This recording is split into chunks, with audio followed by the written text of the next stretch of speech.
after the visit of Alexander the Great here, for century was the first settlement.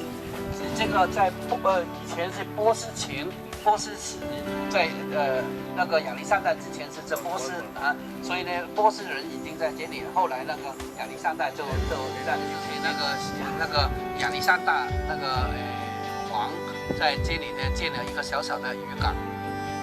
Between 20 to 10 BC, Herod the Great built his huge seaport. One of the 12年时间来建这个人工海港，这个人工海港是非常大的，那所以呢，等等我们在这里面可以看到，在前10年，它这样一个地方就献给那个亚洲使徒该撒，然后命名该撒利亚。also finished to be built, and it was marked with a big festival, and also all included to Augustus. 来的，我们去那个歌剧院看，那个时候就是主前10到9天之间建起来的。那他们就有一个很大的、大型的快乐的当中加入晚会。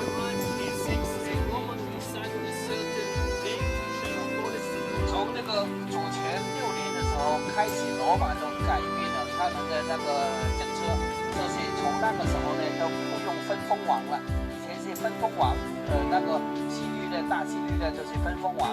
那但是呢，从那个时候开始呢就改了，所以可能就是这样驱使那个大希律，但是主前10年就失效了。那所以在这里呢，每10年一个巡抚来去主管制啊。然后呢，耶稣的时代是2次，到了第3次那个巡抚呢就是比来多。Now remember, Saint Paul was arrested here in Caesarea in the year of 50. 那他就是说呢，那个百夫长呢变成基督徒了。那个在那个使徒行传第10章那里说呢，就是在这里变成百夫长变成基督徒了。那在58年的时候，就是我们就是今天晚上会讲的，就是那个保罗就从那个耶路撒冷给送到这里，在这里羁押的这里2年，这是58到60年的啊。In the year of 66, he started the Roman killed 20,000 Jews were killed here in Caesarea. 在这里呢，我们知道犹太人要反抗那个罗马的统治，就是从66年，我们已经说了很多次了，在昆南也是做了。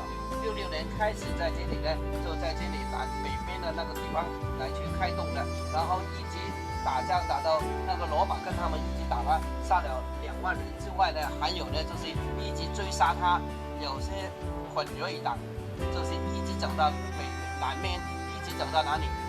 马萨达就在哪里？从70年到73年，占了3个年头，结果后来罗马呢，因为要犹太人给比其他人的3倍，比那个公民3倍的那个税，所以呢，你就可以理解到税率为什么这么给人家很憎恨他们的原因。那个撒该就是给该撒的抽这么多税的时候，因为他们有很多的很大型的间歇，比方来说做黄道，那个刚才已经说了，可以8个马车可以一起走的路，还有那个保人啊，还有其他的间歇，都是用很多钱，所以像犹太人征税的犹太人都跟他反抗了。好，现在你看到前面那个柱子的这些，其实呢，它有2层的那个王宫在哪里？改了政策之后，用那个巡抚来去管制这个罗马的犹太地的时候，变成这里就是罗马政府的办公的地方。就是比赖多也是住在这个巡抚的那个王宫这里。有2个名字值得我们留意的，第一个就是提比楼那个该撒。第2个就是那个比赖多这个名字，在整个的以色列地只有这块石头看到比赖多这个名字，所以呢，比赖多是一个真实的人物。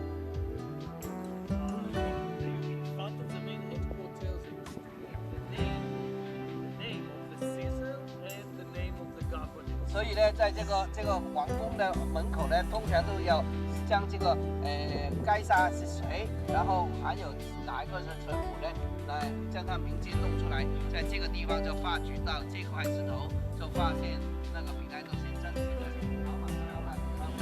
就刚才我们看到那个电影里面，老板墙在隔壁了。对，OK，好，这是一部分。现在可以去那个陈水扁做总统，就陈水扁的样子，马英九的马英九的样子啊，就是这样的啊，改一个照片。那我们的天安门都是总是那个毛泽东，我也没有改。有一天你改的话，整个中国改变了，对吧？对啊。然后是谁做那个国家的主席，就是谁的头？这是到了该撒利亚，牧师在他们那边在讲解。我走到近边，因为我马上去看电影。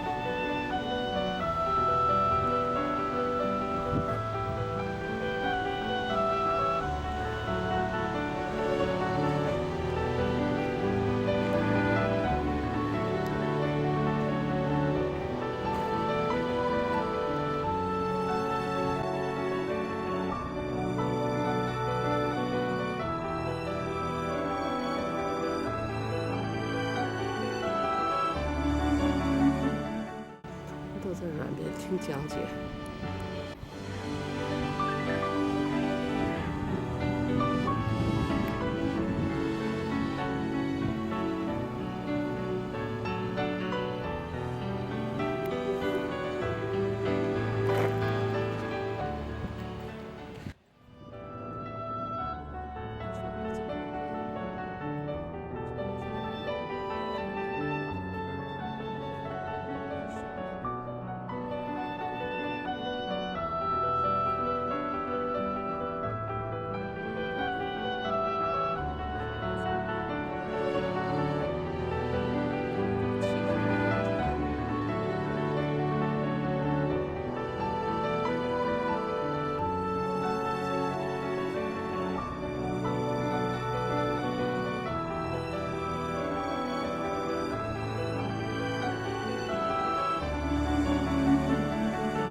The year is 22 BC.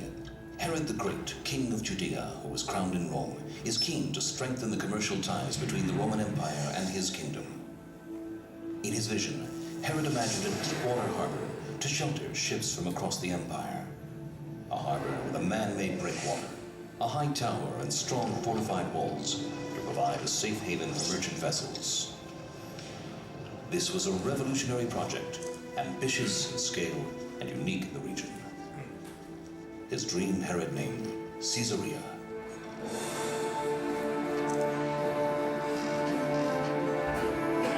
Thousands of workers toiled to make this dream a reality. Enormous wooden caissons are sunk into the sea to form the foundations of the massive breakwater.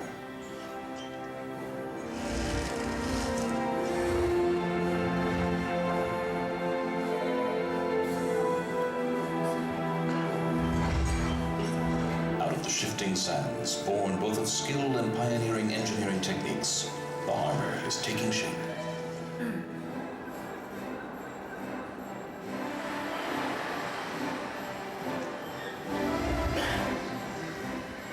In a dozen years, Herod's dream has become real.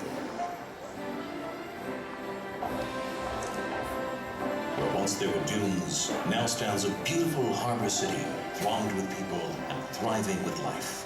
Ships carrying rich cargoes arrive from all corners of the empire. The elegance of Caesarea is admired throughout the region. Merchants and workmen are everywhere. Towering above the harbor, the fire is burning bright on the Drusian Tower, bringing ships safely to port. To honor his Roman patrons, Herod builds a temple in the harbor front. and dedicates it to the goddess Roma and Augustus Caesar. In return, he gains the trust of the Roman Empire, and his reign reaches as far as Syria.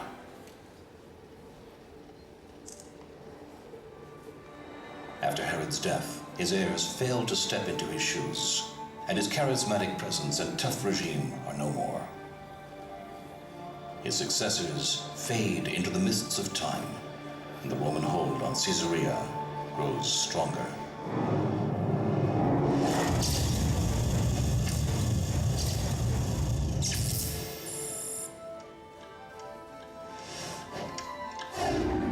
Caesarea becomes the capital of the Roman province of Palestine and headquarters of the Roman governor.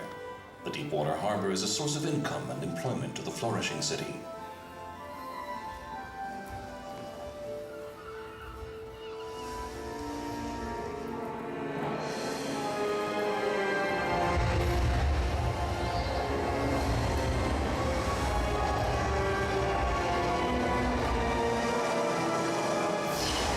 Storms and earthquakes damage the breakwater and the fortified walls. Yet the city stands and attracts Jews, Christians, and pagans alike. A Jewish community develops in Caesarea and becomes one of the most dominant in the land. Its centers of education and knowledge draw numerous scholars. Many entertainment venues are established in Caesarea. Theater plays and horse races draw huge audiences.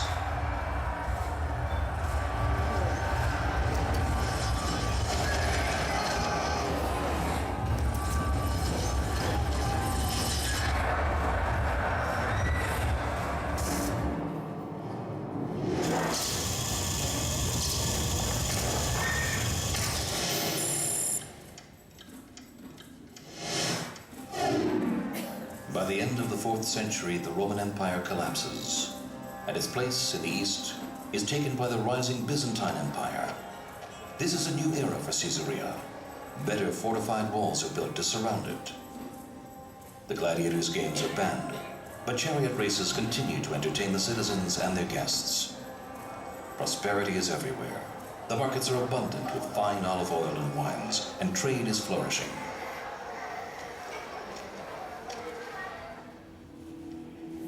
Christianity becomes the official religion of the Byzantine Empire. The temple of the goddess Roma and Augustus Caesar is torn down to build in its place an amazing octagonal church. The city's wealth is clearly evident in the richly designed and decorated church. Alas, man-made work cannot survive the forces of nature for long. Severe earthquakes continue to hit Caesarea.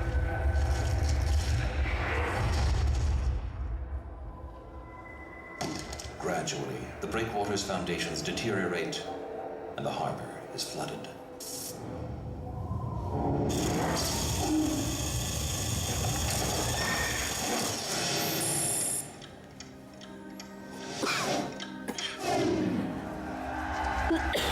In the 7th century, after many battles and a 7-month siege, Byzantine Caesarea, which was one of the most prosperous and fortified cities in the land, falls to the Muslim hands. A mosque with a magnificent arcade facing the sea is built where the Roman temple and the Byzantine church once stood. When the city's great harbor finally yields to earthquakes and storms, Caesarea becomes a sleepy town and its ruins turn into marble quarries.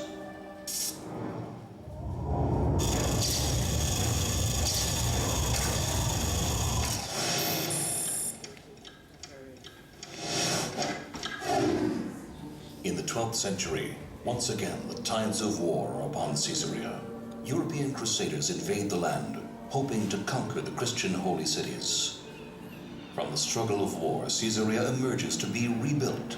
A new quay is built in the harbor, and impressive crusader walls surround the reviving city. For 200 years, the wars between Muslims and crusaders have shattered the Holy Land. It is the year 1265. An immense and powerful Muslim army is approaching Caesarea's walls, led by the Mamluk Sultan, Baybars. Thank you.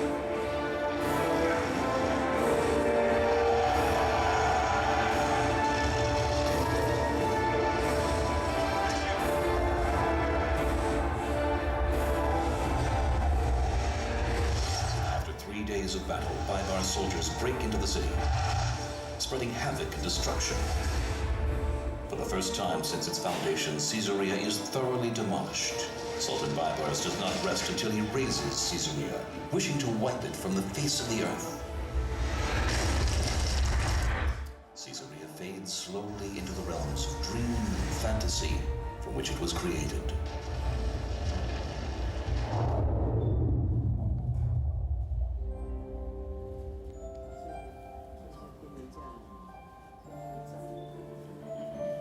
But the legend of Caesarea does not end here. As it was created by the vision of Herod the Great, modern Caesarea has been revived by the vision of a single man, Baron Edmund Benjamin de Rothschild.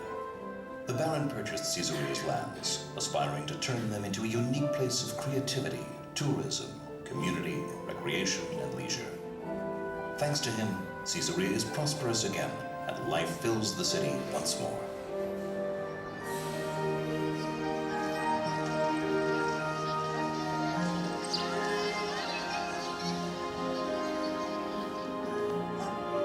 Today's Caesarea combines an industrial research and development park, a leading community, together with some of Israel's most beautiful tourist sites. The buildings that we see here are dated from over 100 years ago and were built for Bosnian refugees. But their foundations were laid precisely where once stood the Roman Temple, the Drusian Tower, and the ancient walls of Caesarea. Most of Caesarea's harbor is immersed under the sea, but the theater and the hippodrome stand as they were in ancient times. And the city's glorious past is evident and complements today's development.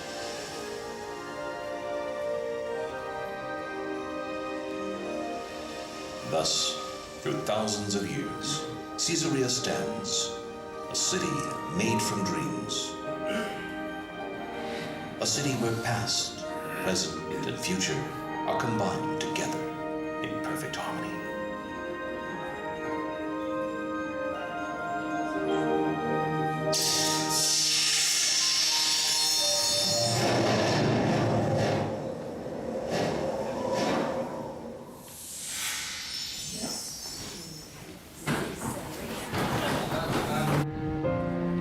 这是当时一个皇宫，守卫地中海。当时的比拉多也是住在这里边。这里面你看到有一个石头在那里的，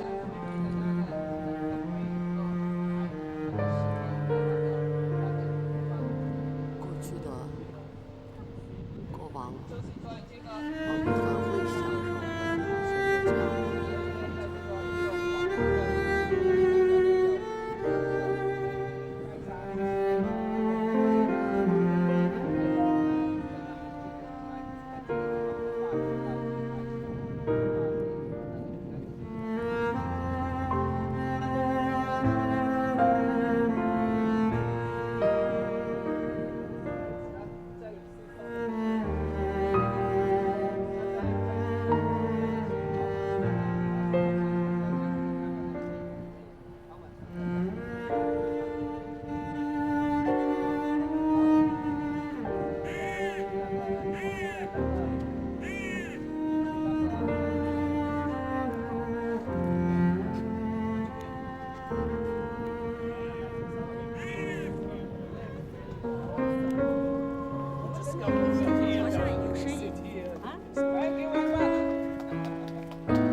What they are doing is a wrong concept.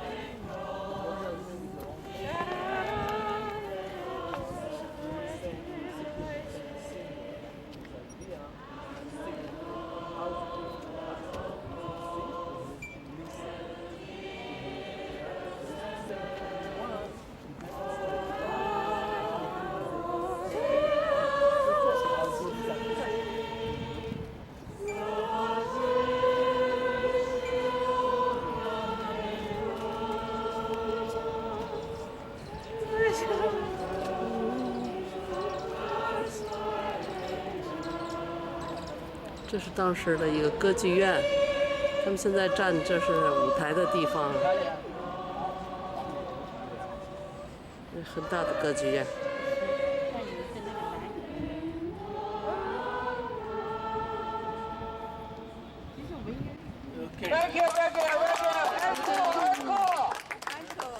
One more, one more. Let's just come over here with a few words about 好， it. 我们过来。停唔到啦。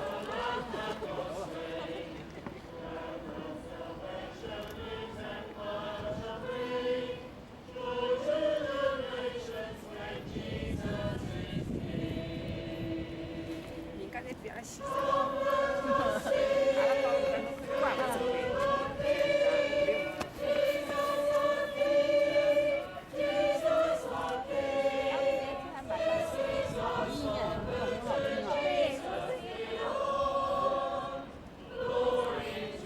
警员，我在录，你别录了。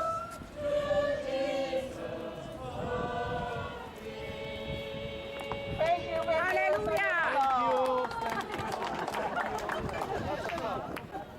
Okay.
这就是该撒利亚当时的歌剧院，上下是分3层的，现在我们体现的是2层。所有的罗马建筑都是这个样子，都是3层的。现在是我们小组的人都在这边。这里是从1936年到1956年的时候慢慢弄出来的，一开始就是一个开放给大家来看。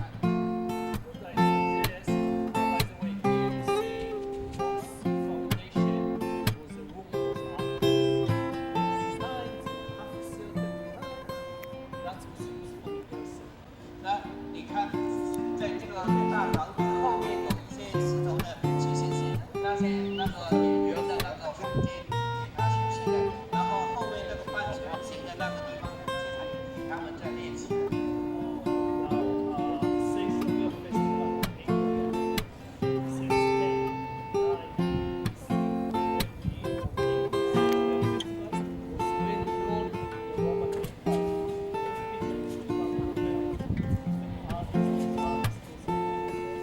在那个公元前990年之后呢，这是很大的体育场，当时容纳几千人是没问题的。成为全世界震惊的，所以甚至罗马的人或者是其他的耶路撒冷的人，对面守着地中海，来去欢乐的。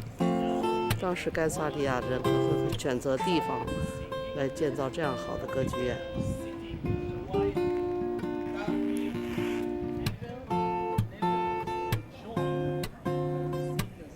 这是小月当那在这个边拍照。唱歌的在台上唱的时候，这里的人都很安静的，不会再跟着他一起来